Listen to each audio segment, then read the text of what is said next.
I am Xavier Sarah, 32 years old, married for 9 years, and on this night my marriage ends on a concrete floor in the middle of winter. This is not a story about misunderstanding or lost love. It is a story about control, money, and a decision that was made long before I understood I was part of it. The people involved are my husband Derek Cole, his mother Maxine Cole, and me. What happens tonight sets everything else in motion. 10 minutes earlier, I was standing in our kitchen, barefoot, wearing a thin nightgown, cutting vegetables for dinner. The apartment was quiet. The food was almost ready. My phone buzzed with a message from Derek saying he was late. I believed him because I always did. When the front door opened, he was already angry. He did not ask questions. He did not explain. He threw a stack of papers on the table and told me to sign. The papers were divorce documents, asset transfers, and legal agreements I had never seen before. He accused me of cheating and showed me photos taken from a distance at a coffee shop. The man in the photos was a lawyer I had met to discuss paperwork. Derek said the photos would be sent to his company, to the board, and online if I refused to sign. His mother stood behind him, watching without surprise. His sister filmed on her phone, laughing, adding filters, speaking to people who were not there. I tried to explain. I tried to read the papers. Derek did not allow either. He told me if I did not sign immediately, my reputation would be destroyed and I would never work again. I was scared, confused, and shaking.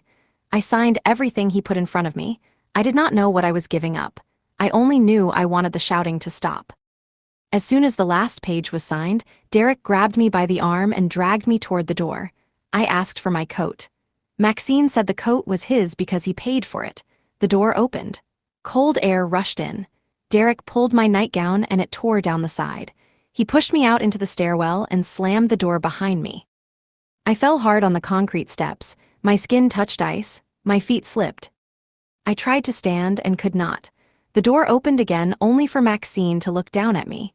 She laughed and pointed toward the trash cans at the bottom of the stairs. She said I belonged there.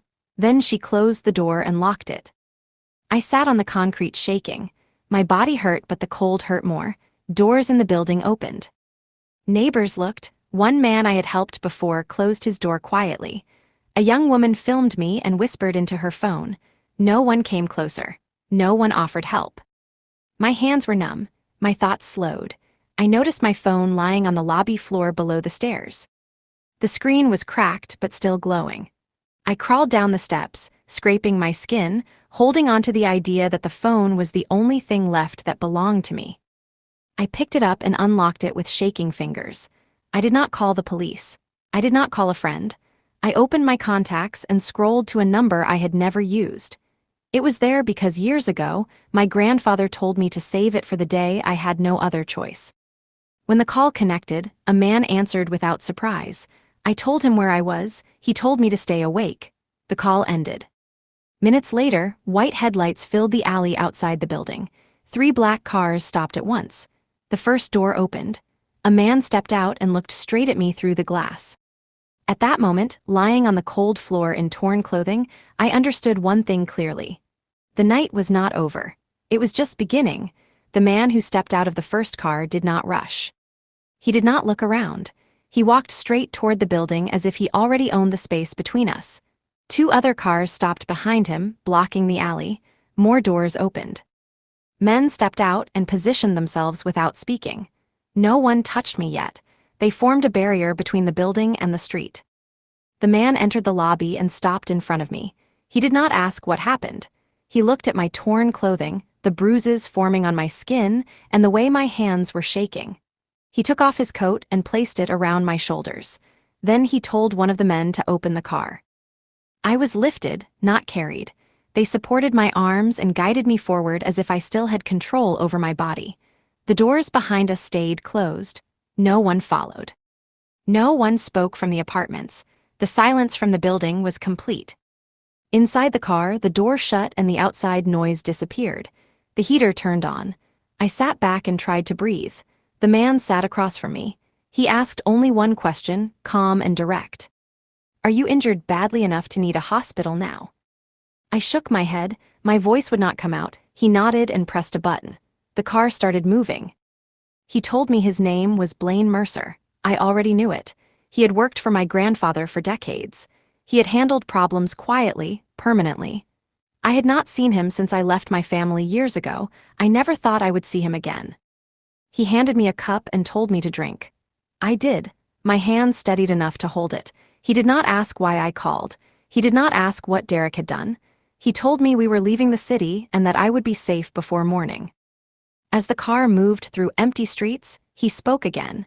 He said my grandfather knew I had called before the phone disconnected. He said preparations had already begun. He said the documents I signed were being reviewed and that nothing done under force was final. I tried to ask questions. My thoughts were slow and scattered. Blaine stopped me with a raised hand and said I did not need to understand everything tonight. He said my only task was to stay conscious. The car sped up. I watched city lights blur past the window. My phone buzzed once. Blaine took it from my hand before I could look.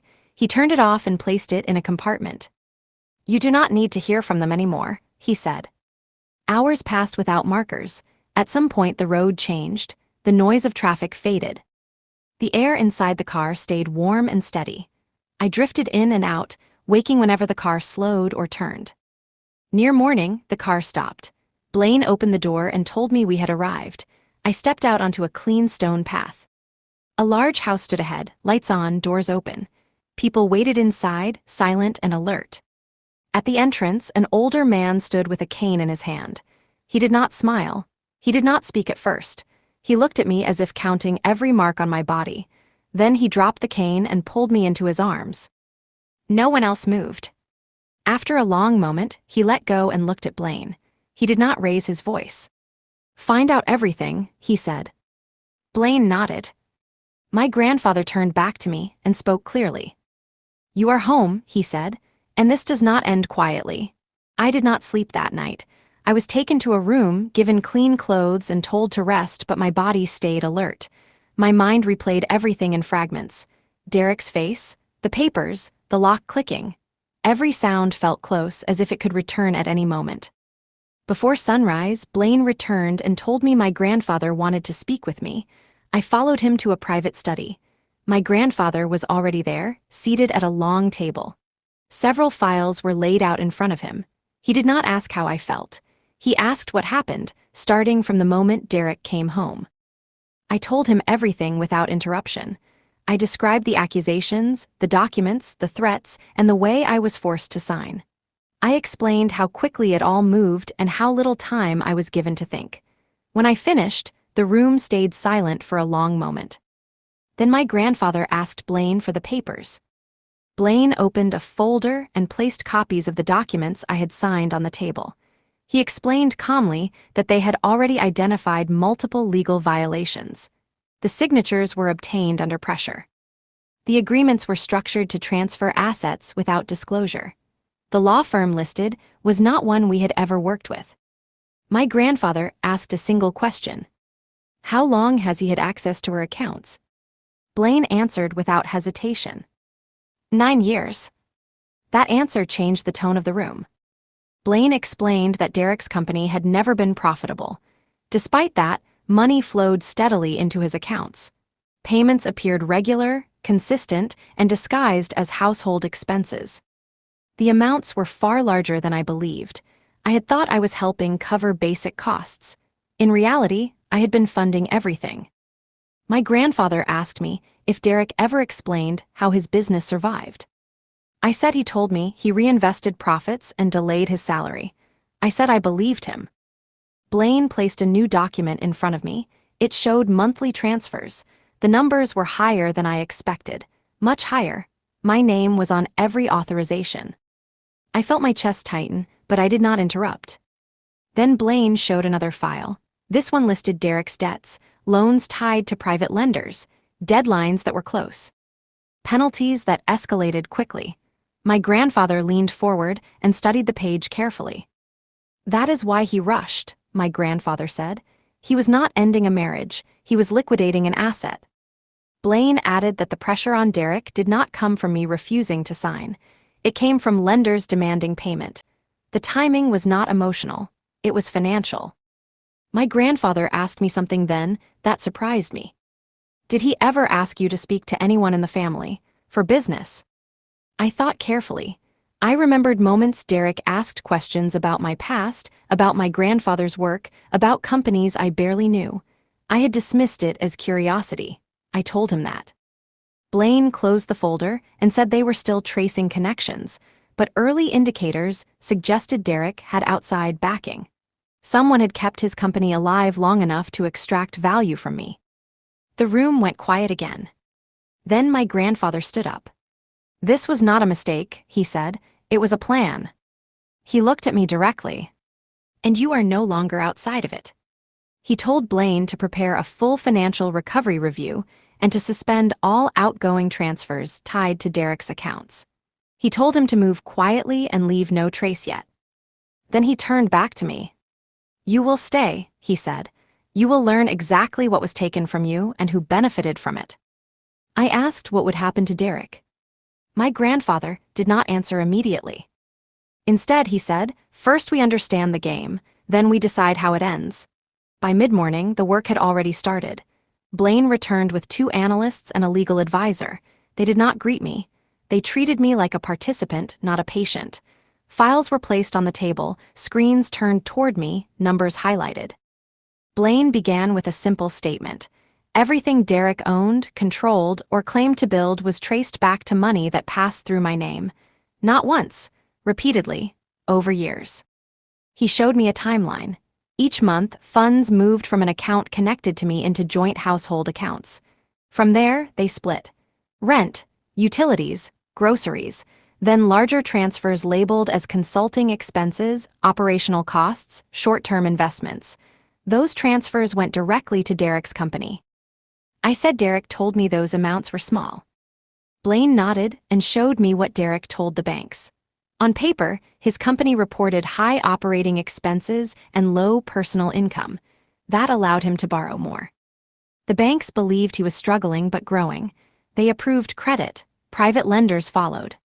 My grandfather asked Blaine to explain the difference between what I believed and what actually happened. Blaine said Derek structured everything so I never saw totals. I only saw fragments. The system was designed so I would focus on budgeting while he focused on accumulation. He controlled the language, the timing, and the access. Then Blaine placed one document in front of me and said this was the important one. It was a list of lenders. Most were not banks. They were private funds, shell companies, and investment groups with layered ownership. Blaine pointed to one name and said that group had been involved for nearly the entire duration of my marriage.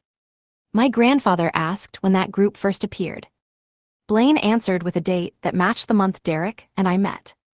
That coincidence settled heavily in the room. Blaine continued. That group did not invest for small returns. They invested for leverage.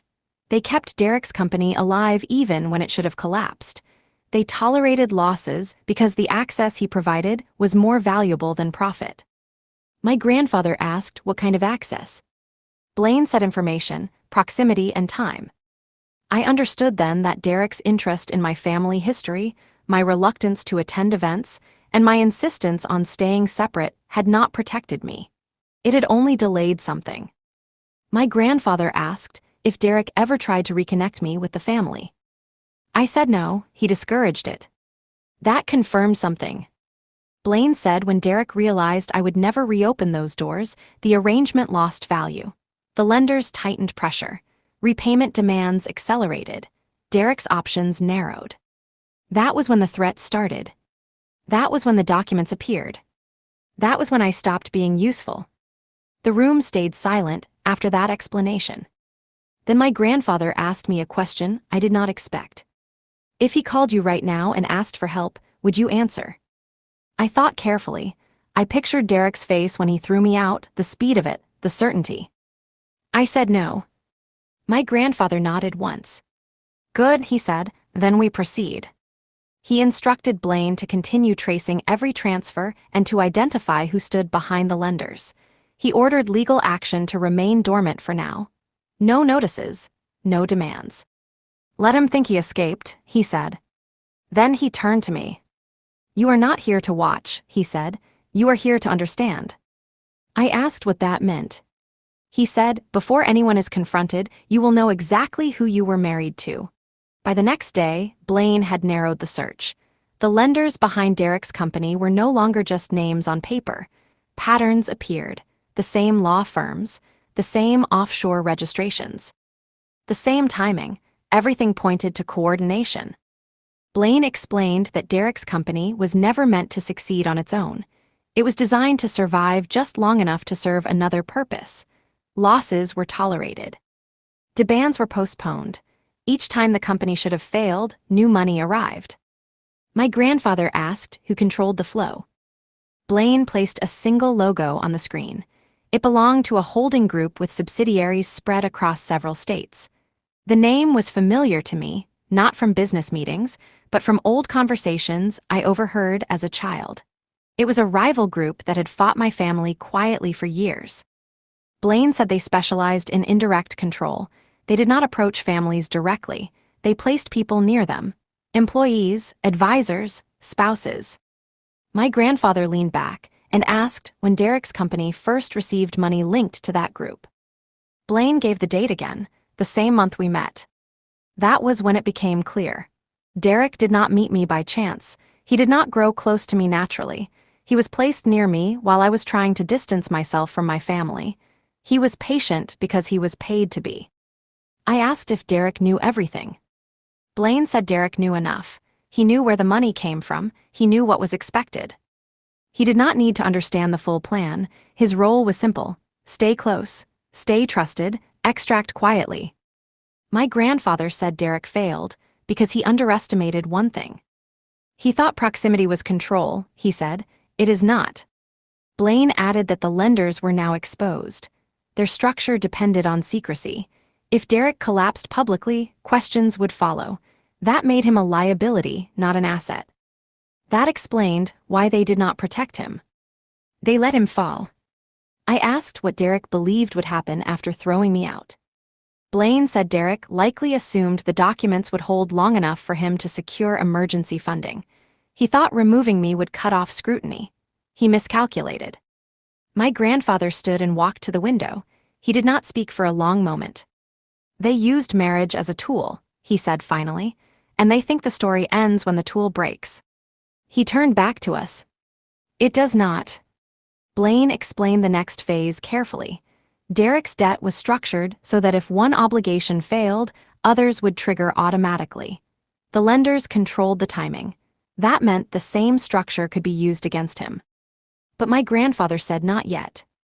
He needs to believe he still has choices, he said. Fear makes people hide. Confidence makes them talk.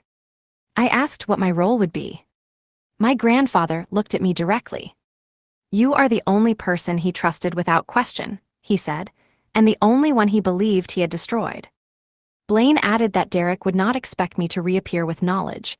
He would assume I was silent, embarrassed, and gone. That assumption was the opening. I asked what would happen if Derek realized the truth early. My grandfather said then everything would accelerate. That is why we move carefully, he said.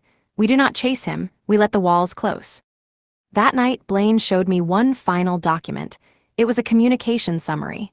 Derek had already contacted one of his lenders. The message was short and desperate. He asked for time. They did not respond. I understood then that Derek was alone, not abandoned emotionally, but financially. The people who funded his life no longer answered his calls.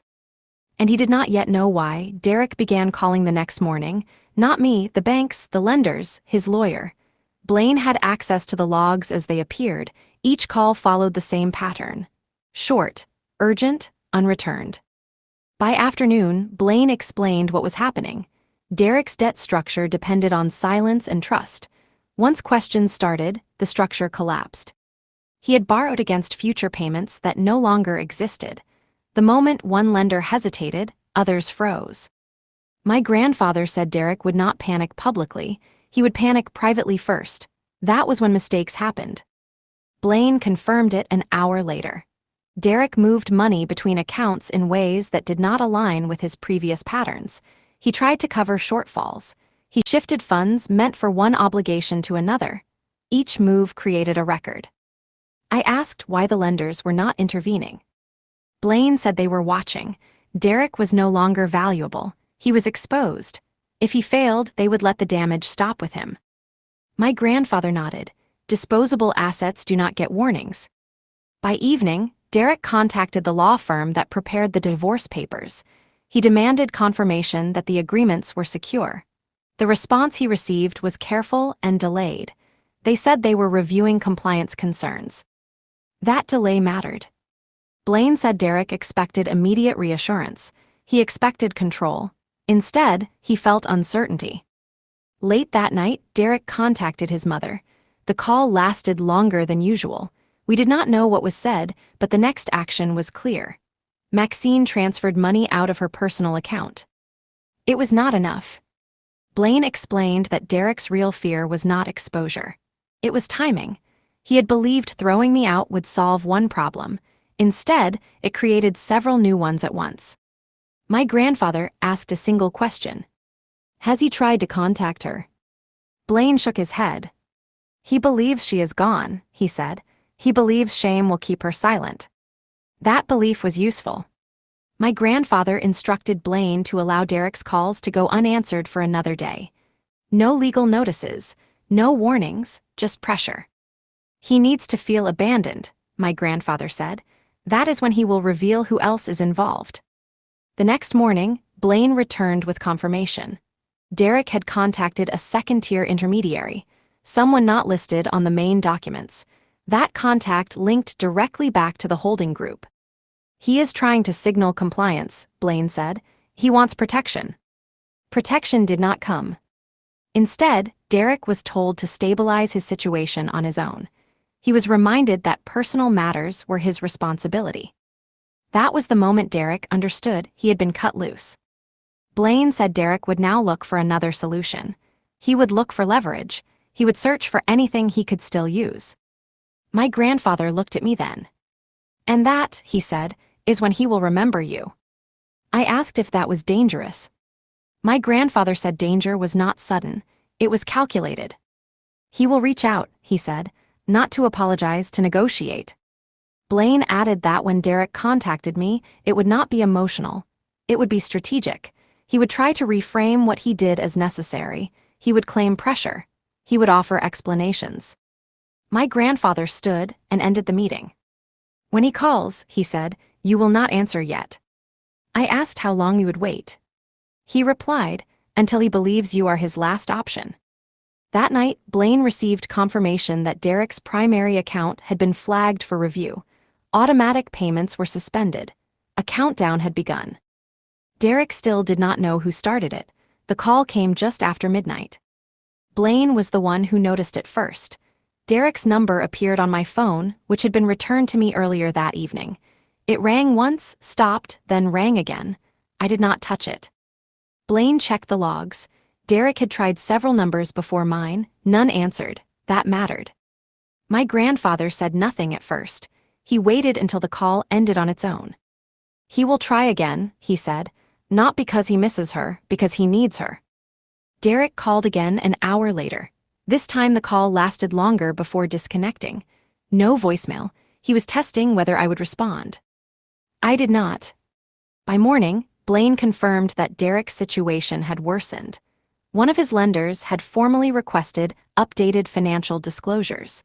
That request alone violated the assumptions Derek depended on. He could not provide accurate information without revealing everything. That pressure changed his behavior. At noon, Derek sent a message. It was short. He said we needed to talk. He said there had been misunderstandings. He said outside forces were involved. My grandfather read the message and handed the phone back to me. He is preparing his story, he said. Do not let him finish writing it alone. I asked if I should respond. Not yet, he said. We let him escalate. By evening, Derek sent another message. This one was longer. He said he had been under extreme stress. He said he was protecting both of us. He said the night he threw me out was not what it looked like. That line was deliberate. Blaine said Derek was reframing events. He was laying groundwork for justification. If he could reassert emotional control, he might regain leverage. My grandfather asked me how Derek handled conflict during the marriage. I told him Derek always waited until he believed I was calm enough to listen. Then he explained why his actions were necessary. He never apologized directly. He explained. My grandfather nodded. He will do the same now, he said, but this time he is late. That night Derek tried calling again. This time, Blaine instructed me to answer. I put the phone on speaker. My grandfather and Blaine stayed silent. Derek's voice sounded controlled. He said my name carefully. He said he had been worried. He said he did not know where I was. I did not respond. He continued speaking, filling the silence.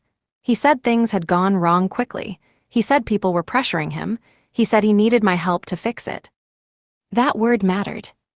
Help. My grandfather gestured for me to speak. I said one sentence. You lock the door.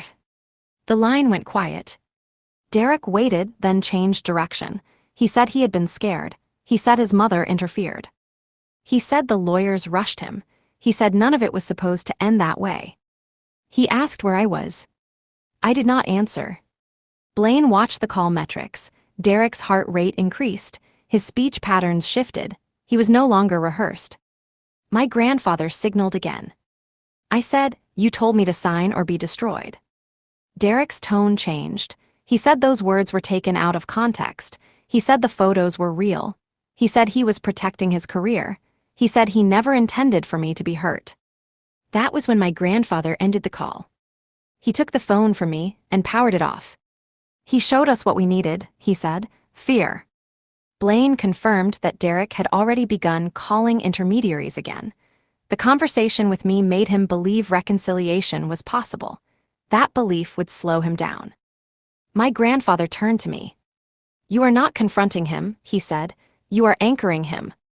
I asked how long that would last. Until he makes a choice he cannot undo, he replied. That night, Blaine confirmed another development. One lender had quietly transferred part of Derek's debt. The buyer was unknown. My grandfather smiled slightly. They are positioning, he said, and soon we will be too. The next phase began without announcement. No one explained it as training or recovery, it was preparation. Blaine scheduled meetings back to back. Legal, financial, strategic. Each session focused on one question: what Derek knew, what he hid, and where pressure would break him fastest. I was expected to listen, understand, and correct assumptions when they were wrong. They showed me Derek's communication history.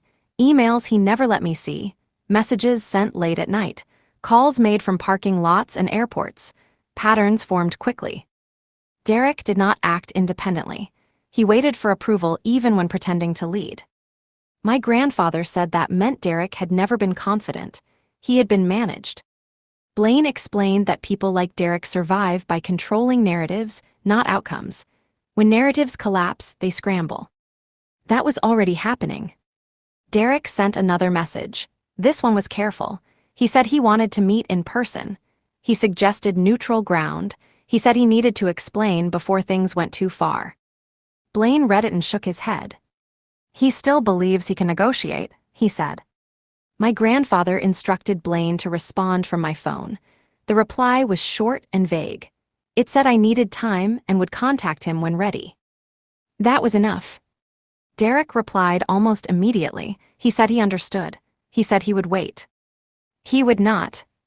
Within hours, Blaine confirmed Derek had contacted a private investigator.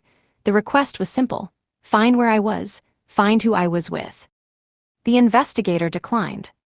Not because of loyalty, because the request triggered alerts. Derek was not subtle anymore. My grandfather said this confirmed Derek felt cornered. He was losing control of information, and that frightened him more than money.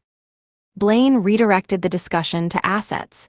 He explained that Derek's company leases were vulnerable. His office space, his equipment, his credit lines, none were secured by personal guarantees strong enough to protect him. That meant timing mattered. My grandfather said they would not seize anything yet. They would let Derek believe his problems were temporary. That illusion lasted less than a day. By evening, Derek's bank flagged another account. A scheduled payment failed, a notice was sent, Blaine received a copy. Derek called again. This time he did not speak calmly. He asked directly if I was involved. He asked if my family was behind what was happening. I did not answer. Blaine ended the call. My grandfather said Derek had crossed a line. Once he acknowledged outside pressure, his behavior would change again. He will try to run, he said, or he will try to trade. Blaine said Derek had nothing left to trade except information. That made him dangerous. My grandfather turned to me. You are the reason he believes he still has leverage, he said. That makes you essential. I asked if that put me at risk. He said risk was already present. The difference was control. That night, Blaine confirmed Derek had booked a last-minute flight. Destination unknown. Payment method indirect. He is not escaping, Blaine said. He is looking for someone. My grandfather nodded. Let him travel, he said. Movement creates mistakes. Before leaving the room, my grandfather gave one final instruction. When he contacts you again, he said, you will listen longer. I asked why. Because desperation makes people talk, he replied, and we need him talking. Outside the room, Blaine checked his device and paused. We just acquired something, he said quietly. I asked what. Part of Derek's debt, he replied. Enough to speak, not enough to act. My grandfather smiled. That is how you enter a conversation, he said. The news did not reach Derek directly. It never does. It reached him through silence. The lenders he expected to hear from stopped responding. Emails went unanswered. Calls redirected to assistants who said meetings were ongoing. Nothing was confirmed. Nothing was denied. That uncertainty pressed harder than refusal. Blaine explained that partial debt acquisition had one purpose. It placed us inside Derek's problem without revealing our position. From the outside, it looked like his situation was unstable, but not fatal. That illusion mattered. Derek contacted me again that afternoon. This time he did not start with concern. He started with urgency. He said he needed to see me immediately. He said people were trying to hurt him. He said my family might be involved, but he hoped they were not. I let him speak. He talked for several minutes without interruption. He explained that his company had been targeted unfairly. He said lenders were acting irrationally. He said he believed someone was manipulating the situation behind the scenes. I said nothing. Then he said something important. I still have documents, he said, things people would rather not see. My grandfather had predicted that. Blaine muted the call briefly and said Derek was shifting strategy. He was moving from apology to threat. Not openly, but enough to test the response. The call resumed. Derek said he wanted to fix things privately. He said public exposure would hurt everyone. He said he was willing to reverse mistakes. I asked one question. What mistakes? He paused. That pause mattered. He said he meant the divorce process. He said the lawyers had rushed things. He said assets could be discussed again. He did not mention the night I was thrown out. My grandfather gestured for me to continue. I said, you transferred everything. Derek replied quickly. He said it was temporary. He said it was a formality. He said he intended to correct it once the pressure eased. That was the moment his story collapsed. Blaine ended the call. He admitted intent, Blaine said, not fear, intent. That admission changed the posture of everything. My grandfather instructed Blaine to move to the next step, still quietly, still without public motion. The goal was not to destroy Derek yet, it was to isolate him. By evening, Derek's flight was confirmed. He landed in another city and met with someone tied to the holding group. That meeting lasted less than 30 minutes. Blaine said the duration told us everything. Derek was not negotiating, he was being informed. After the meeting, Derek's tone changed again. He sent a message saying we should forget past conflicts and focus on solutions. He said he trusted me to understand how dangerous this had become. My grandfather said Derek was no longer speaking as a husband. He was speaking as an asset that feared disposal. That night, Blaine showed me something new, a media monitoring report. Derek's name had not appeared anywhere yet, but keywords connected to his company had spiked. Questions were being asked in places he did not control. Someone else was preparing. My grandfather said that meant timing was narrowing. "We will not let others tell this story first," he said. He instructed Blaine to prepare controlled exposure, not an announcement, a narrative frame. Facts released slowly through channels Derek could not trace. I asked what my role would be. My grandfather said I would not speak publicly yet, I would be present indirectly. My existence would become known before my voice did. Derek called once more that night. He did not leave a message. Blaine said that meant panic. Then another update came in. One of Derek's partners had resigned quietly. No statement, no explanation. My grandfather stood. "The structure is weakening," he said. "Tomorrow we apply weight." I asked what that meant. He replied, "Tomorrow Derek stops believing this is temporary." The pressure was applied early the next morning. No announcement, no warning, just movement. Blaine confirmed that a creditor committee meeting had been scheduled without Derek's involvement. That alone was unusual. He was still the public face of his company, yet decisions were being made around him. By mid-morning, 2 of Derek's largest contracts were paused for review. The reason given was compliance verification. That phrase mattered. It allowed everything to stop without accusation. Derek noticed within minutes. He called again. This time he did not pretend calm. He asked directly what was happening. He asked if my family was interfering. He asked if I had told anyone anything. I answered slowly. I told the truth. There was silence. Then Derek said I was making a mistake. He said business problems were temporary, but public stories were permanent. He said people would believe whatever narrative appeared first. My grandfather listened without reacting. Derek then offered something new. He said he would return assets voluntarily. He said he would issue a correction. He said he would explain everything as stress-driven behavior. I asked, explain what? He said the divorce, the misunderstanding, the emotional strain. He still did not say my name. In relation to the night I was thrown out. That omission was recorded. Blaine ended the call and confirmed the next move was already underway. A notice had been sent to Derek's primary bank.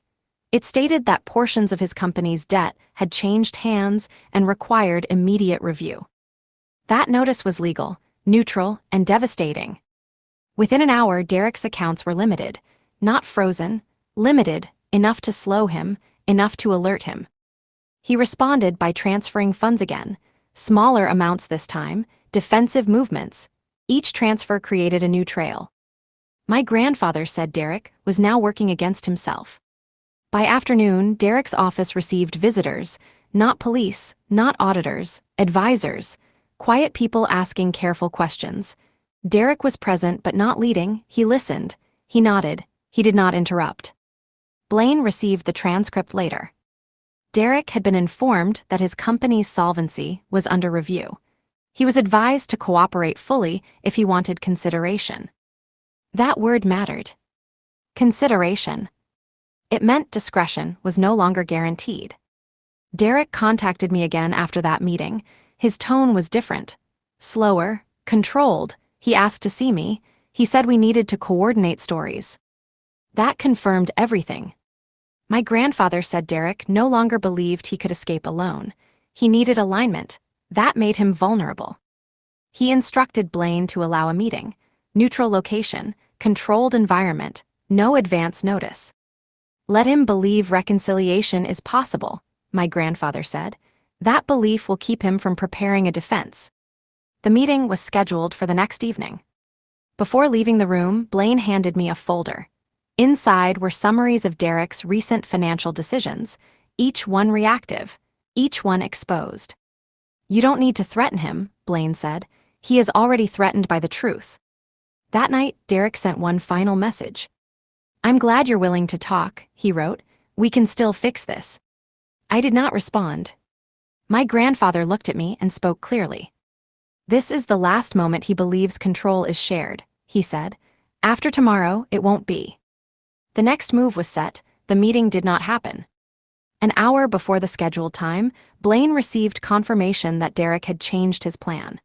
He canceled the location, citing concern about privacy. Instead, he proposed a delay and suggested resolving matters through intermediaries. My grandfather said that was expected.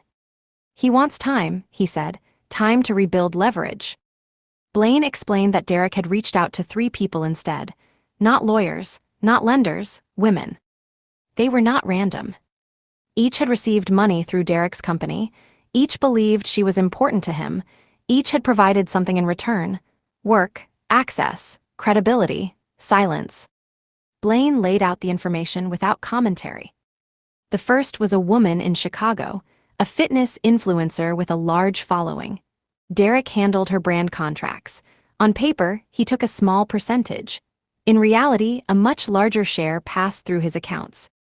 The second was a business owner in another state. She believed Derek was helping her scale. He introduced her to a private fund. The terms were aggressive. The fees were high. Derek was paid to make the introduction. The third was a graduate student, young, idealistic. She helped Derek with research, proposals, and reports. He told her his wife was unstable and unfaithful.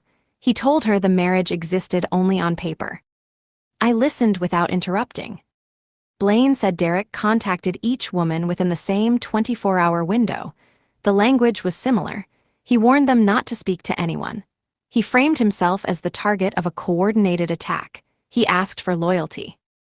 My grandfather said Derek was attempting to rebuild a narrative shield.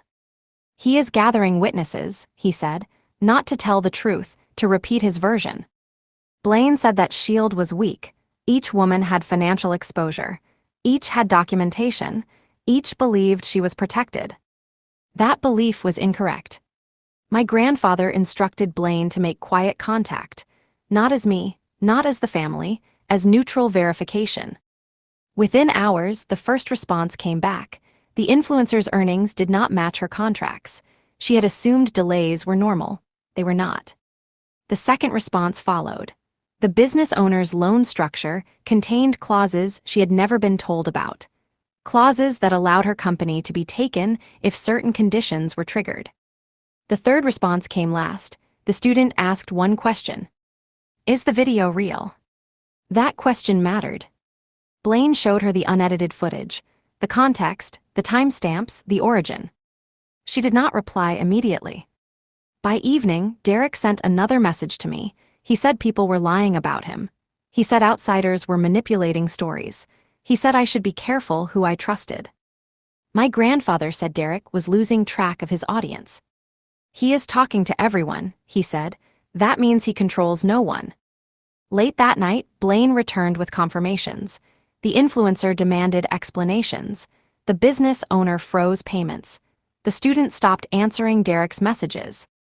The network Derek relied on was breaking. My grandfather did not celebrate. He stood and gave a single instruction. "Prepare them to meet," he said. I asked what that meant.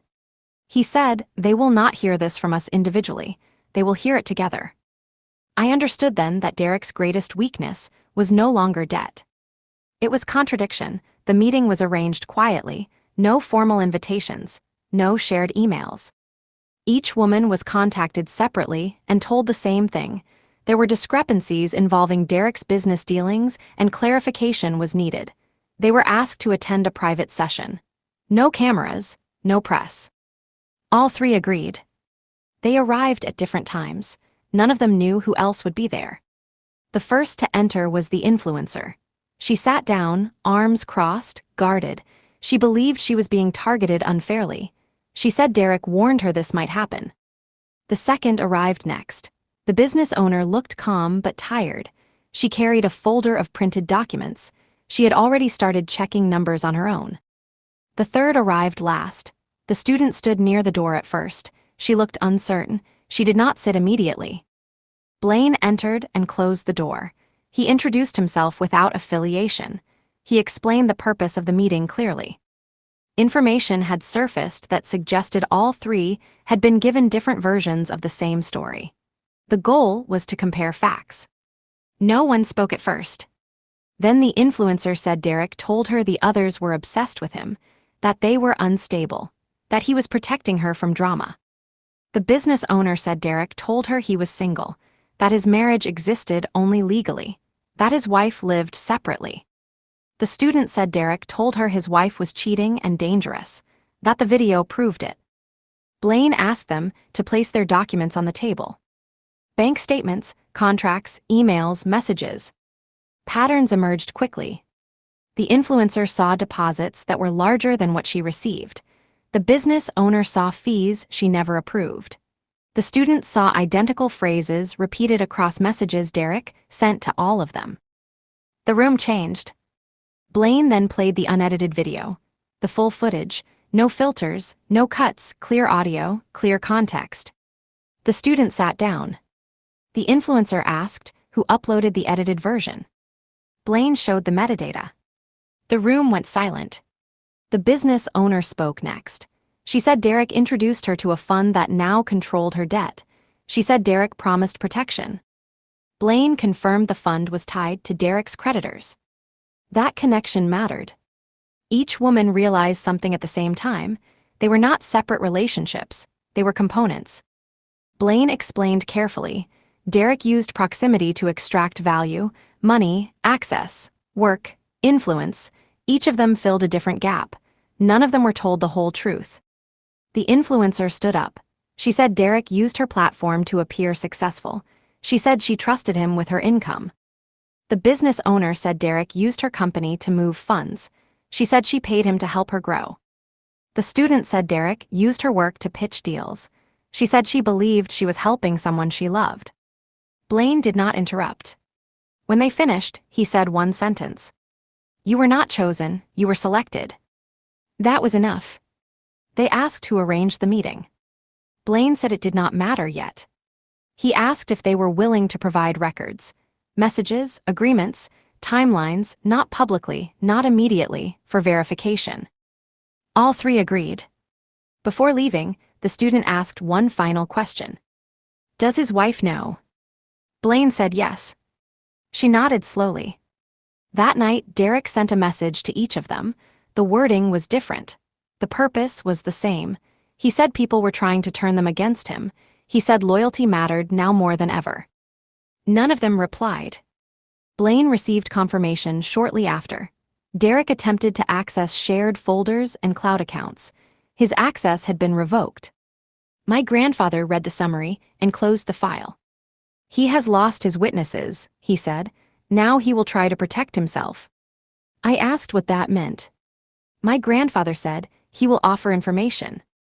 I understood then that Derek's next move would not be emotional. It would be transactional.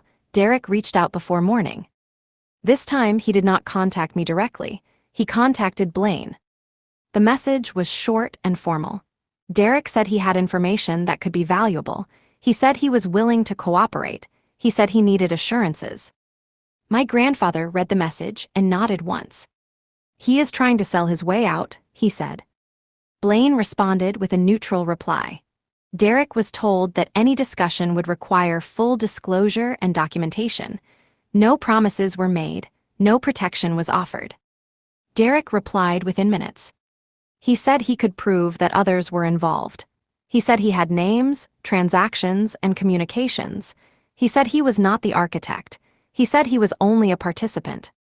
That admission mattered. Blaine asked for a sample. Derek sent files. They were incomplete, selective, carefully chosen to minimize his own role, but they confirmed what we already knew. The holding group, the intermediaries, the timelines, the intent. What Derek did not realize was that partial truth was worse than silence. Blaine compared Derek's files with what we already had. The discrepancies were obvious, dates altered, amounts adjusted, messages missing. My grandfather said Derek was still trying to control the narrative. He thinks truth is a negotiation, he said. That afternoon, Blaine arranged a call. Derek was told he would be speaking with legal representatives.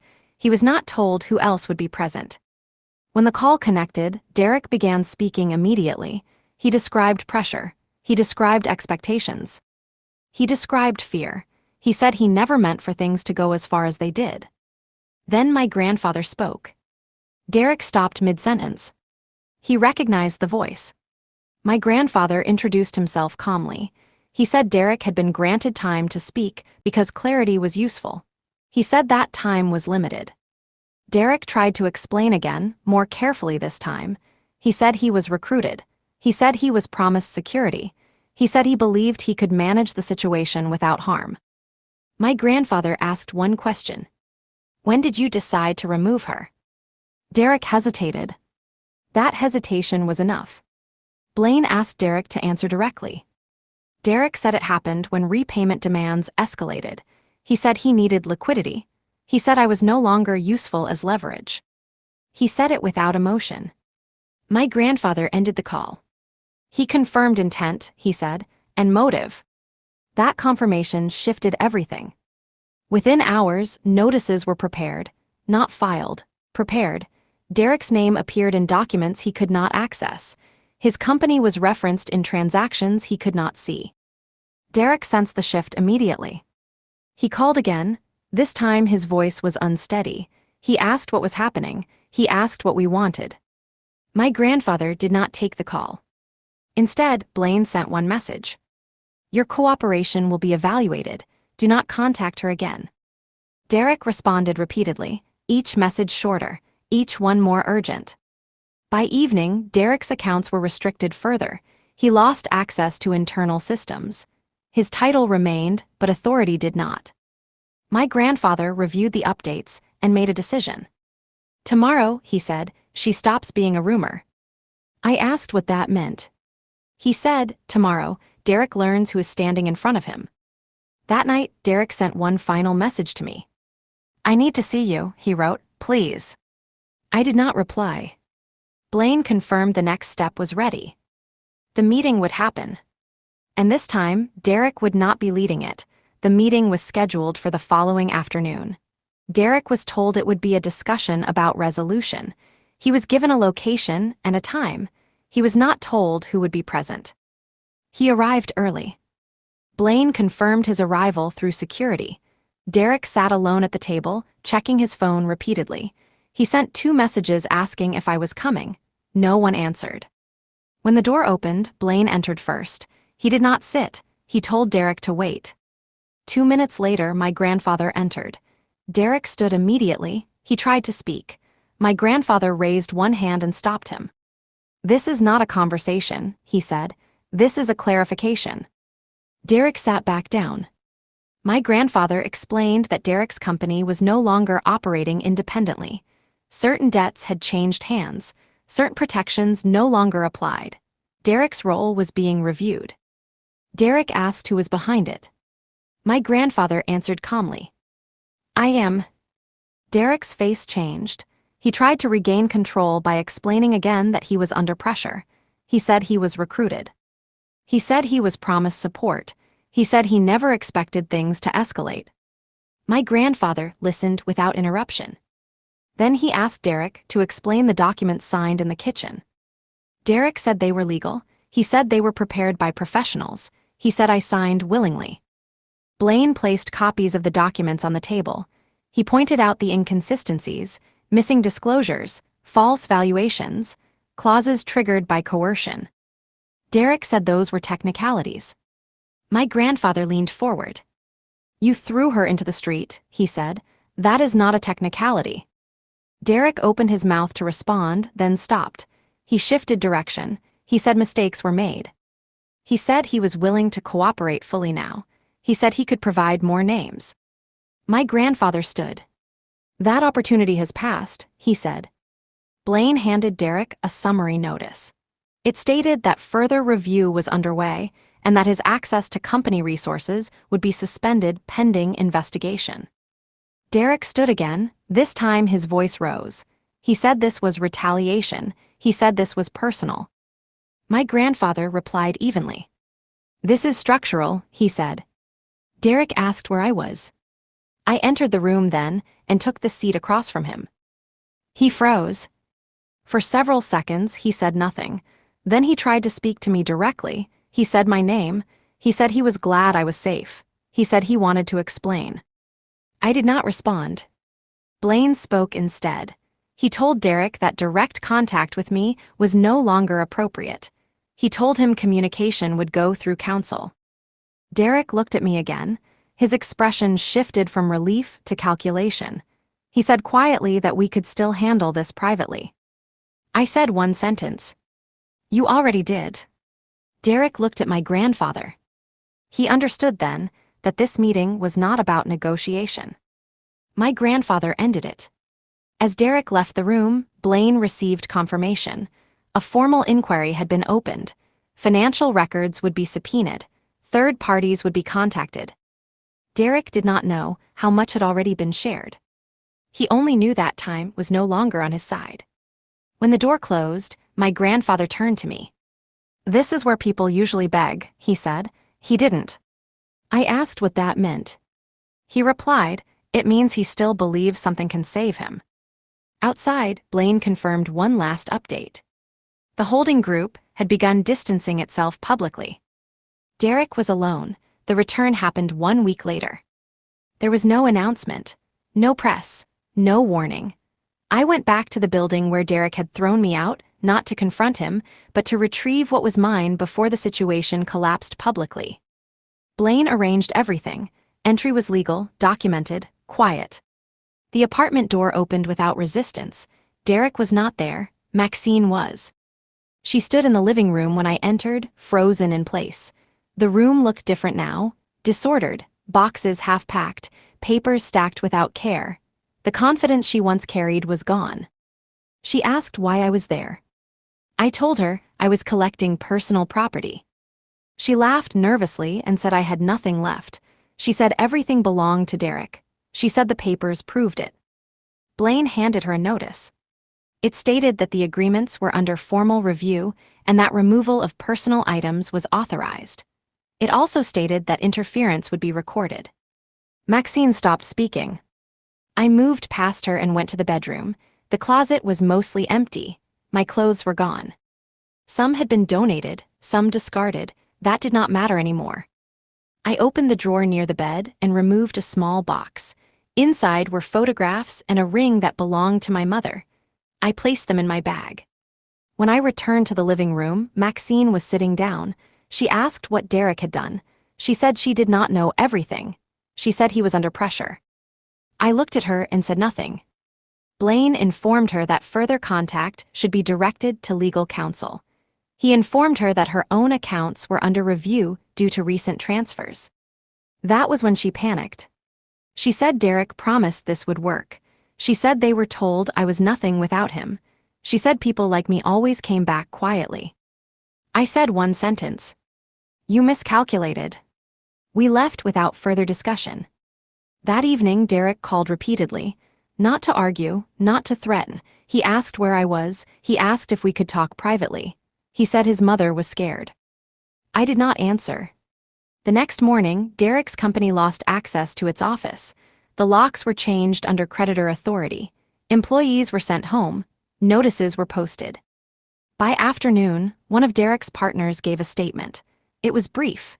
He said he was unaware of financial irregularities and was cooperating fully.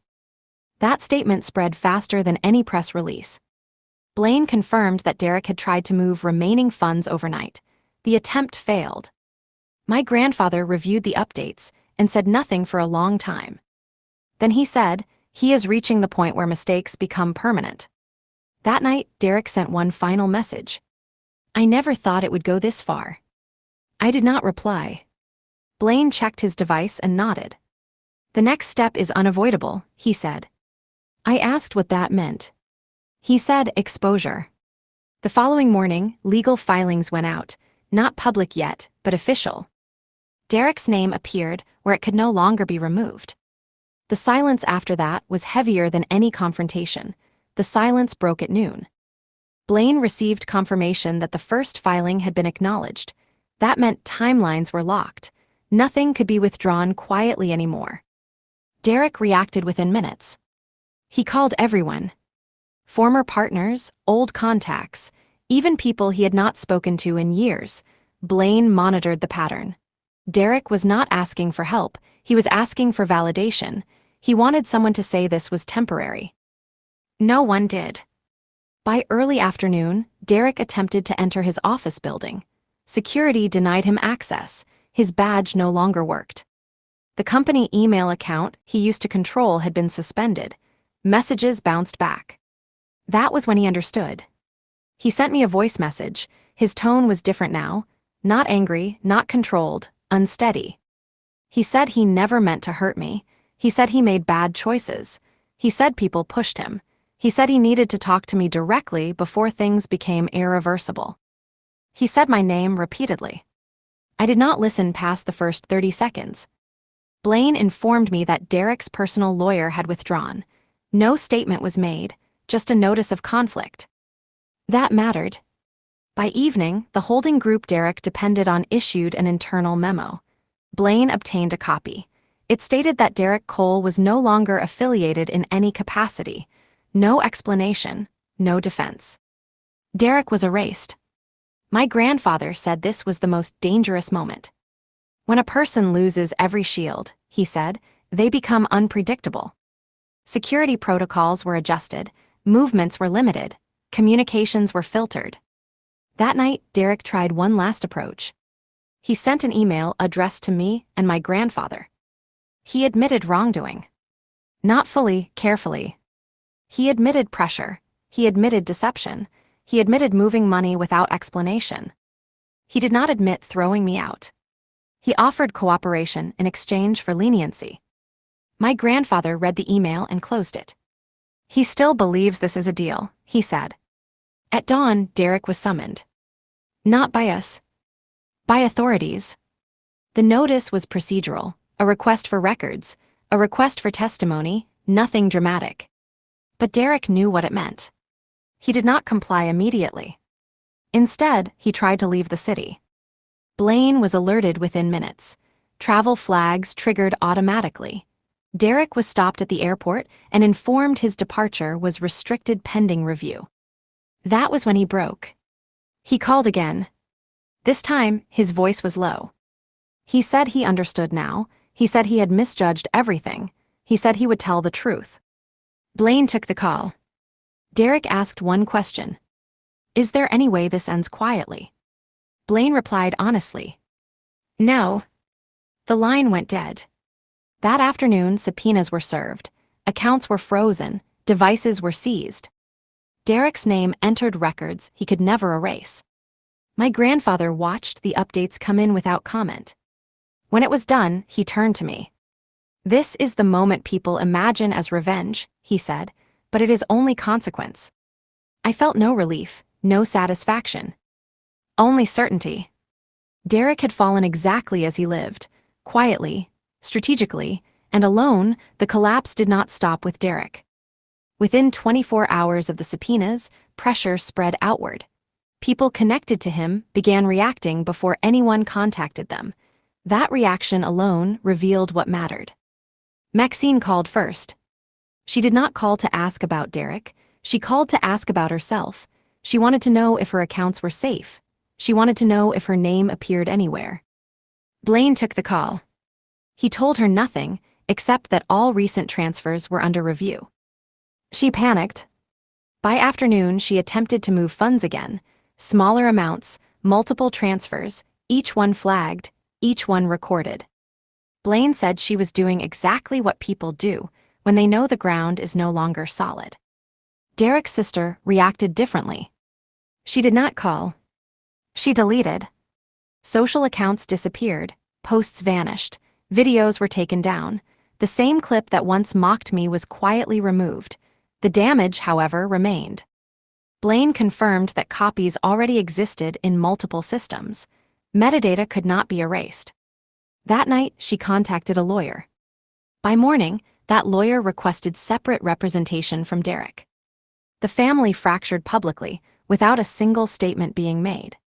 My grandfather said this was the natural phase. When the center collapses, he said, everyone looks for distance. Derek's name began appearing in places he could not control. Not headlines, footnotes, court calendars, regulatory schedules, quiet but permanent records. The women Derek contacted earlier began cooperating formally. Not publicly. Yet. Statements were prepared, timelines matched, financial records aligned. Blaine said the strength of the case was no longer theoretical. It was complete. Derek tried one final maneuver. He offered testimony against the holding group. Not because of conscience. Because he believed it might reduce his exposure. My grandfather declined to intervene. He already told enough, he said. Now he tells it to the right people.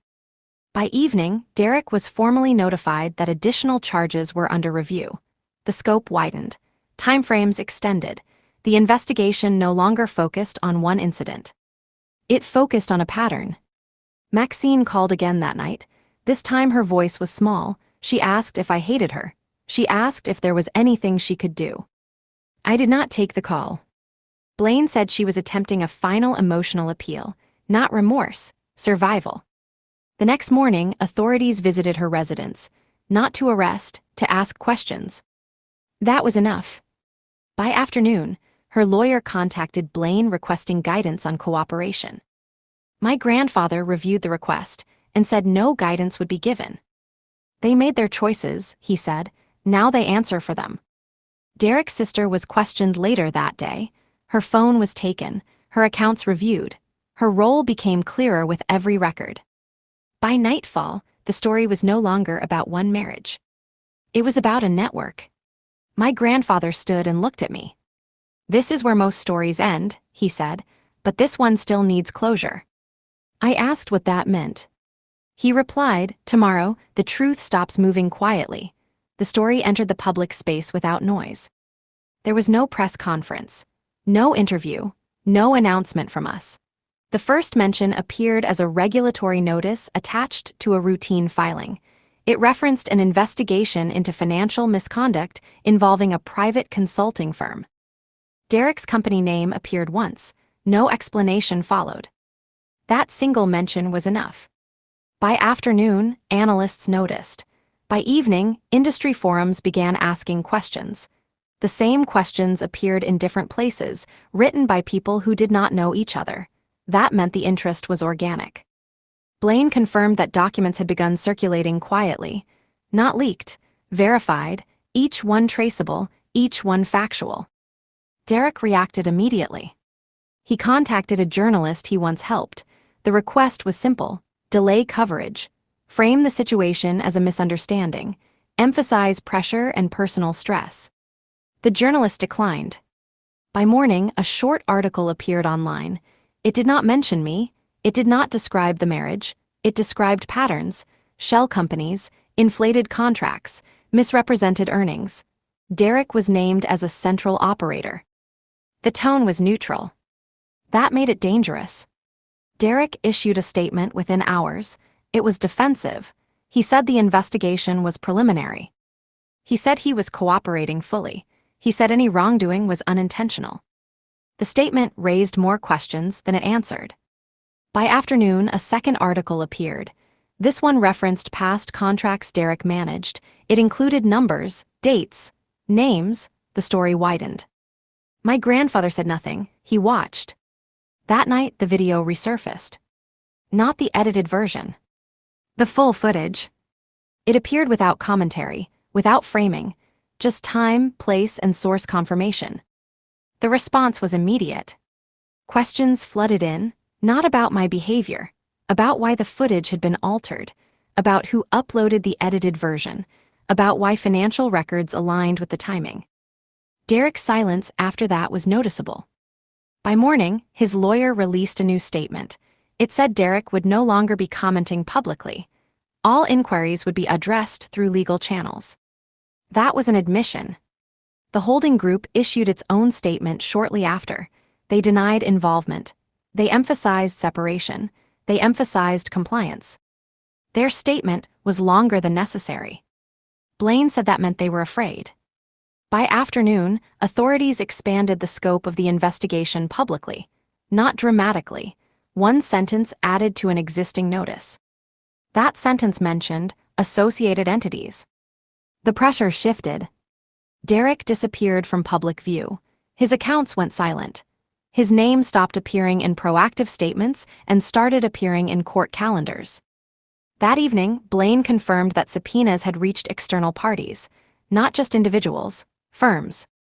My grandfather said this was the final phase. When truth reaches the people who cannot ignore it, he said, it accelerates. I asked what would happen to Derek. He said, that is no longer the question. The question was who else would fall. By nightfall, one firm issued a resignation announcement, another paused operations, a third began internal review. The structure that protected Derek began collapsing outward. I did not speak. I did not need to. The story had moved beyond me. The call came late in the evening. It was not from Derek directly, it was from his attorney. The message was formal and restrained. Derek was requesting a private conversation. No media, no intermediaries. He wanted to speak to me once under supervision before proceedings moved further. My grandfather considered it carefully. He is not asking for forgiveness, he said. He is asking for relevance. Still, he approved the meeting. The location was controlled, the time limited, legal counsel present on both sides, no recording devices allowed except official transcripts. Derek arrived looking smaller than I remembered, not physically weaker but diminished. The confidence he once used as armor was gone. He did not stand when I entered. He did not smile. He looked at me for a long moment before speaking. I didn't think it would end like this, he said. I did not answer. He continued anyway. He said he was under pressure from the beginning. He said he made choices he could not undo. He said he believed removing me would simplify things. That sentence mattered. I asked him why he locked the door. He hesitated, then said he panicked. He said fear took over. He said he believed I would call my family and everything would collapse. I said, you were right. That surprised him. He leaned forward and said he never wanted me harmed. He said the situation escalated too fast. He said he lost control. I asked when he planned to stop. He did not answer immediately. Then he said there was never a stopping point. There was only progress or failure. That was the clearest truth he had spoken. He asked if I hated him. I told him no. That confused him. I said hatred would have required intimacy, and he had removed that long before the night he threw me out. He looked down then. He asked if there was anything he could do now. I told him to tell the truth without negotiation. He said that would destroy him. I replied, you already did. The meeting ended shortly after that. No raised voices, no dramatic moments, just finality. As Derek was escorted out, his attorney did not follow him immediately. She stayed behind and spoke with Blaine quietly. Papers were exchanged. Conditions clarified. Derek would cooperate fully. Not because he wanted to. Because there was no alternative. That night, Blaine confirmed Derek's testimony would expand the investigation further. Names would be added, timelines extended, protections removed. My grandfather said this was the last useful thing Derek could provide. After this, he said, he becomes a footnote. I asked if Derek understood that. He said he understands enough. When I returned to my room, my phone vibrated once. A message from an unknown number. I'm sorry. No name, no explanation. I deleted it. The story was almost complete. The ending did not arrive as a moment. It arrived as a sequence. Derek's testimony was submitted quietly. No cameras, no statements. The impact appeared days later when filings expanded, names were added, and timelines shifted. The investigation was no longer centered on him. He had become one of many. That change mattered.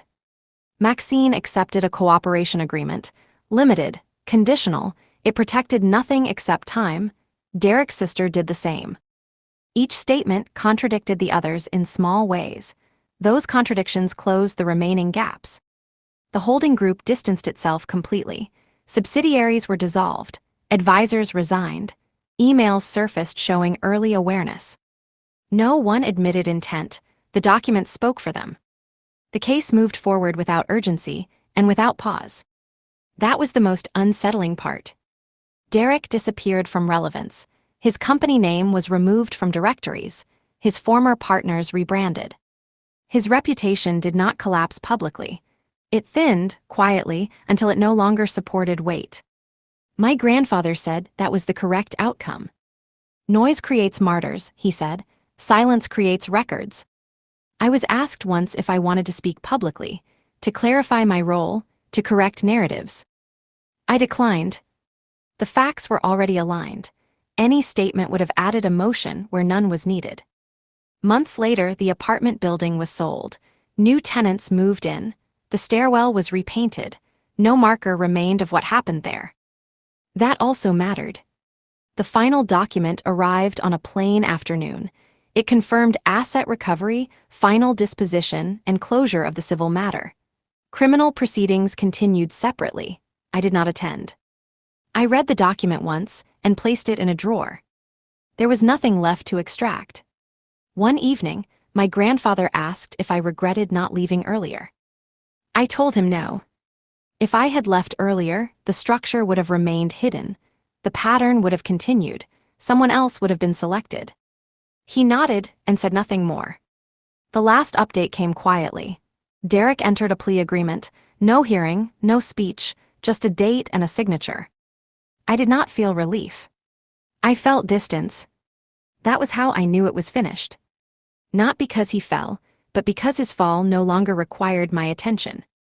I did not return to the life I had before. I did not reclaim it. I moved forward without it. The story did not end with justice or victory. It ended with clarity. And that was enough. You have reached the end of the text.